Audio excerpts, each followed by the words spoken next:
जय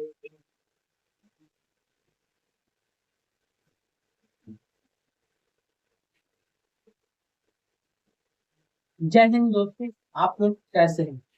आशा करता हूँ कि आप लोग सकुशल होंगे। हम लोग इस चैनल के माध्यम से पिछली वीडियो में समुच्चय का अध्ययन कर रहे थे। आज हम लोग समुच्चय के प्रकार के बारे में जानेंगे। पिछली वीडियो में हम लोग समुच्चय की परिभाषा, उसके अंतर्गत जो आने वाले संकेत हैं, यानी कि समुच्चय को किस प्रकार से डिनोट किया जाता है, उसके बारे में हम लोग जान रहे थे। आज हम लोग समुच्चय के प्रकार के बारे में जानेंगे। तो चलिए हम लोग अपने अध्ययन की शुरुआत करते हैं। समुच्चय, जिसका अंग्रेजी होता है स्टेट। सबसे पहले हम उस दिन आप लोग को बताना भूल गए थे कि समुच्चय का जो सिद्धांत है वो किस वैज्ञानिक ने, किस गणितज्ञ ने दिया था। वो समुच्चय का जो सिद्धांत है वह एक जर्मन गणितज्ञ जॉर्ज कैम्पबेल ने दिया था।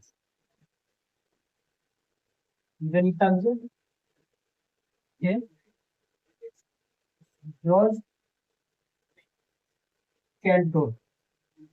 इन्होंने ही समुच्चय के सिद्धांत का प्रतिपादन किया था। दूसरा, जन्म 1845 में हुआ था और निधन जो हुआ था और 1918 ईस्वी में हुआ। ये थे गणितज्ञ जिन्होंने किस सिद्धांत का प्रतिपादन किया था।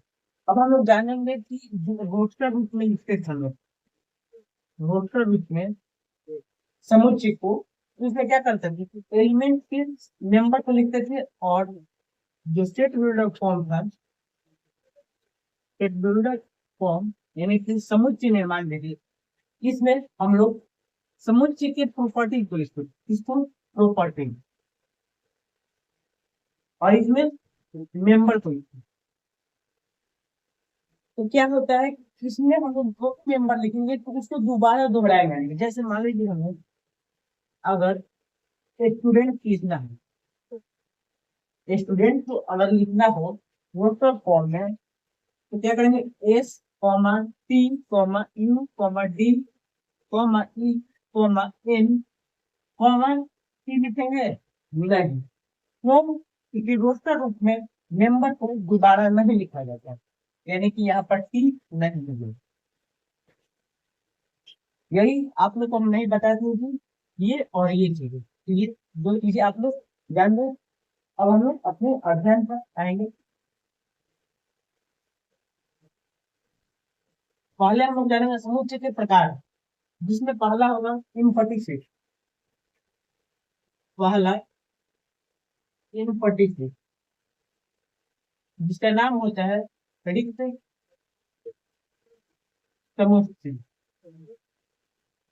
अब बात आती है कि किस समुच्चय को रिक्त समुच्चय कहेंगे। तो वैसे समुच्चय जिनमें कोई भी सदस्य नहीं हो, इसे रिक्त समुच्चय कह सकते हैं।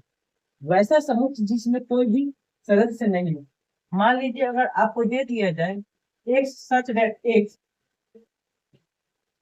जहां पर जीरो से बड़ा एक्स हो और एक्स से छोटा एक्स हो, और and x belongs to n. ये मान लीजिए आपको सेट दिया है, सेट ए। सेट ए आपको दिया गया है x such that x which is where zero x is greater than 0 and less than 1 and x belongs to n, यानी कि natural number. n for natural number, natural number. अब आप लोग बताइए कि नेचुरल नंबर क्रम क्या होती है। नेचुरल नंबर क्रम होती है एक से दो स्टार्टिंग अंत तक जाती है। तो यहाँ पर क्या लिख रहा है, एक्स का मान जो होना चाहिए वो एक से छोटा और जीरो से बड़ा। तो ऐसा तो नेचुरल नंबर में कहीं भी कोई जिक्र नहीं है कि जो कि जीरो से बड़ा और एक से छोटा कोई नंबर, यानी इस सेट में सदस्य जो होंगे कुछ भी नहीं होंगे, यानी कि ब्लैंक होगा। जब इस प्रकार से सेट को लिखा जाता है उसे ही हम लोग इम्पीटिंग सेट कहते हैं। तो इस सेट को सूचित करने के दो विधि है। एक तो ये हुआ कि हम मझोले को रख देंगे और ब्लैंक छोड़ देंगे। दूसरा फाइल लिखना। ये दो हमारे विधियां हो, जिस प्रकार से हम लोग एम्प्टी सेट को निरूपित करते हैं।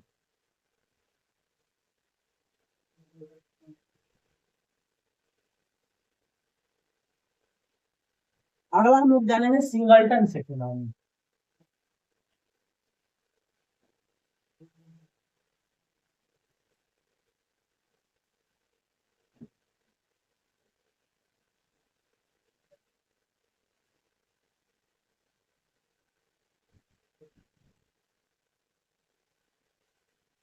Different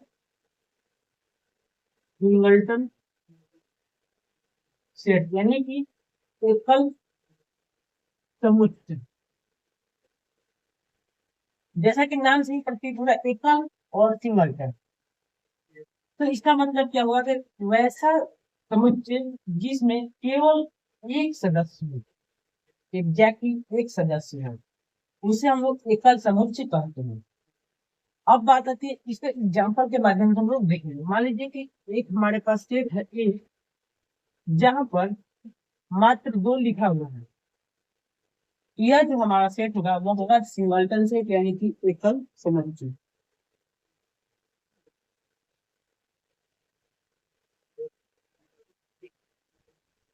finite and infinite set, यानी परिमित और अपरिमित समुच्चय। जैसा कि नाम से ही प्रतीत होगा कि फाइनाइट और इनफाइनाइट, किसी भी विषय वस्तु को समझना हो तो सबसे पहले उस विषय वस्तु में निहित शब्दार्थ को समझना होगा, यानी कि जो शब्द होते हैं उसके मौलिक तत्व, मौलिक अर्थ को समझ पाएंगे अगर हम, तो उस विषय वस्तु पर हमारी पकड़ जो है वो अच्छी यानी मजबूत हो पाएगी। तो हमारे पास जो है फाइनाइट एंड इनफाइनाइट है, इसके बारे में हम लोगों को जानना है। फाइनाइट यानी कि परिमित, यानी कि वैसा समुच्चय जिसमें जो सदस्य की संख्या वह निश्चित है। परिमित में क्या होगी? निश्चित। निश्चित यानी कि यह कम्स टू एन एंड, यानी कि यह इसका जो होगा अंत होगा। जब अपरिमित की बात करें तो यह इनफाइनाइट है, यानी अनिश्चित, यानी इनफाइनाइट। जैसे कि नाम में लिखा है इनफाइनाइट, जैसे कि हम लोग इनफाइनाइट को कैसे करते हैं, ऐसे सूचित किया जाता है, यानी कि यह अंत तक चलते जाएगा लेकिन इसका कहीं पर अंत नहीं जाएगा। Comes don't comes to an end. चलिए अब हम लोग इसको एग्जाम्पल के माध्यम से समझेंगे।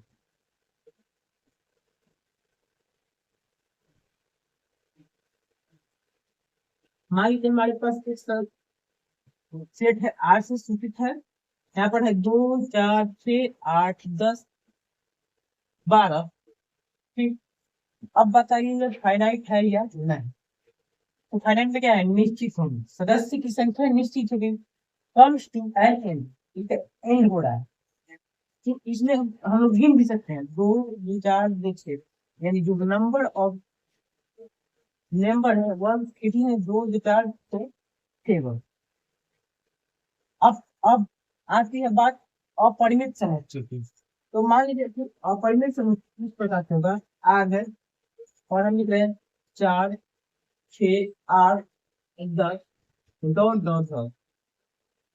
तो यह हुआ हमारा अनिश्चित यानी इनफाइनाइट। कैसे? तो इसका जो अंत नहीं आ रहा है, कम्स टू एंड होगा तो परिमित, और does not come to an end तो अपरिमित। और अपरिमित में क्या होता है कि अंतिम मेंबर के बाद डॉट डॉट डॉट 3 डॉट दिए जाते हैं।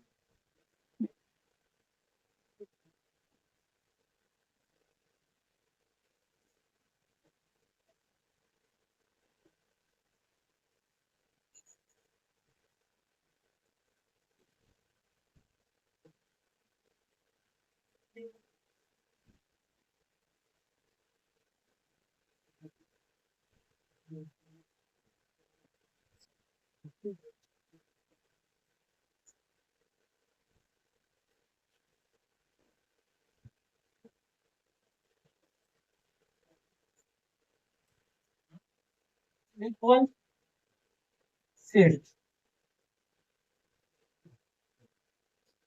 क्या है? इक्वल सेट, यानी कि समान समुच्चय।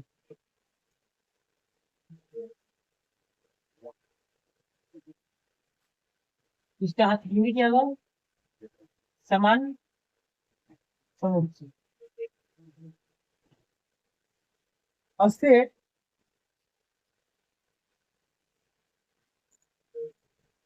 इक्वल सेट्स की परिभाषा क्या होगी? If two sets A and B are equal if they have the exactly same element, यानी कि उनके पास जो मेंबर होंगे वो एक समान होंगे, वह इक्वल सेट्स कहलाएंगे।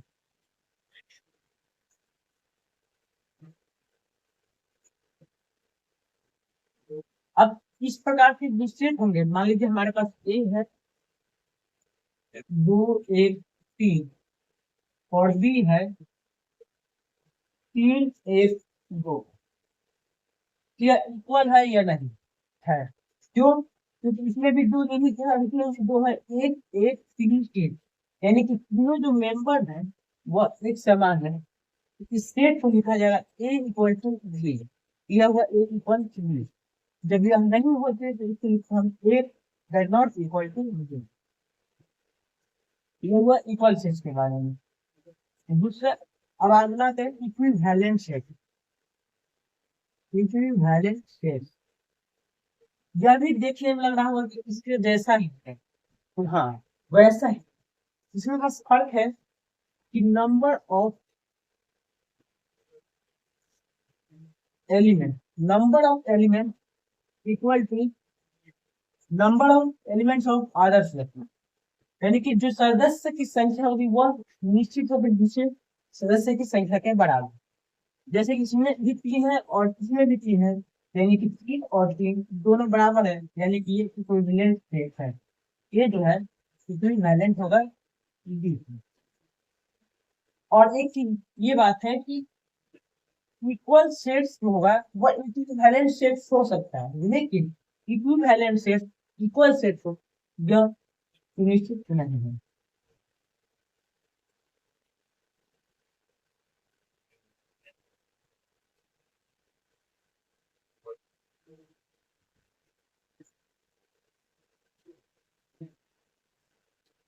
आज लोगों ने क्या कह देना कि समुच्चय सिद्धांत के प्रतिपादक कौन है? समुच्चय सिद्धांत के प्रतिपादक कौन थे? तो जर्मन गणितज्ञ जॉर्ज कैंटल। दूसरा हम लोग जाने कि जो रोस्टर रूप में हम लोग समुच्चय के सदस्यों को लिखते हैं, उसमें सदस्यों को रिपीट नहीं करना होगा, यानी जब एक बार हम लिख चुके होंगे फिर सदस्य को रिपीट नहीं करेंगे। और एक बात यह है उनमें क्रम का कोई महत्व नहीं होता है, अगर किसी को आप किसी को पीछे लिखे तो उससे कोई फर्क नहीं पड़ता है। फिर उसके बाद हम लोगों ने आज का जो अध्ययन विषय था जिसमें हम लोगों ने सीखा समुच्चय के प्रकार के बारे में, जिसमें हमारा पहला था इम्प्लीटी सेट, यानी कि उसमें कोई भी सदस्य नहीं थे। अगला हम लोग सीखे सिंगलटन सेट के बारे में, जिसका हिंदी होता है एकल समुच्चय, जिसमें सदस्य की संख्या नाम से ही प्रतीत होता है एक। उसके बाद हम लोग जब आगे बढ़े तो finite set and infinite set के बारे में अध्ययन किया। फाइनाइट जिसका हिंदी होता है निश्चित, और इनफाइनाइट यानी अनिश्चित, यानी कि परिमित और अपरिमित होता है। तो उसमें हमें क्या था कि फाइनाइट में सदस्यों की संख्या निश्चित होती थी, यानी कि जो कम्स टू एन एंड, यानी कि उसका जो अंतिम मेंबर था वह इस प्रारूप में आता था, यानी कि सेट का जो प्रारूप था रोस्टर फॉर्म था उसमें आता था। जबकि इनफाइनाइट में क्या होता था कि अंतिम सदस्य नहीं होता था, इसमें दौड़ दौड़ दौड़ 3 बिंदु दिए जाते थे। अब अगला हम लोग सीखे इक्वल सेट और इक्विवेलेंट सेट, जो कि ये सामने इक्वल सेट्स में क्या था कि number of member does not matter, the member will be same as another set, यानी कि दोनों सेट्स में जो मेंबर होना चाहिए वो सेम होना चाहिए। और इक्विवेलेंट में क्या मैटर करता था कि number of elements will be same, यानी कि दोनों नंबर जो होना चाहिए वो सेम होना चाहिए। इससे क्या जो निहितार्थ निकलता है कि ये जो इक्वल सेट है, इक्वल सेट हमेशा इक्विवेलेंट सेट हो सकते हैं, लेकिन इक्विवेलेंट सेट इक्वल सेट हो ऐसा कोई मतलब नहीं है। क्यों? क्योंकि इसमें नंबर सेम हो, लेकिन फॉर्मूला जो एलिमेंट्स है, जो एलिमेंट्स है वो सेम नहीं होगा। तो आज की इस वीडियो में इतना ही। अगली वीडियो में सब सेट्स के बारे में जानेंगे और उनके बहुत सारे जो तथ्य हैं, तत्व हैं, उनके बारे में जानेंगे। धन्यवाद। जय हिंद। आपका दिन शुभ।